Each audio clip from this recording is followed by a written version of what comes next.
চাল কুমড়ো কালকে পাড়া হয়েছিল, এটার একটু জুস বানাবো।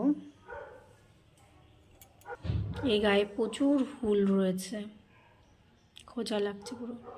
চাল কুমড়োটা কেটে নিয়েছি, এর মধ্যে আদা রয়েছে আর হলো লেবু, একটুখানি গুড়, একটুখানি সন্দক লবণ, এটা আর জল একটু। এবার পেস্ট করে নেব। পেস্ট হয়ে গেছে, একটু ছেঁকে নেব। এর মধ্যে একটু লেবুর রস দিয়ে দিচ্ছি আর সামান্য গোলমরিচ, একটু গুলিয়ে নেব।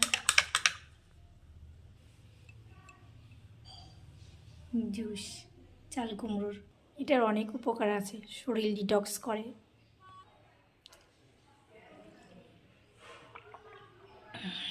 একদমই মজাদার না, তাও খাচ্ছি।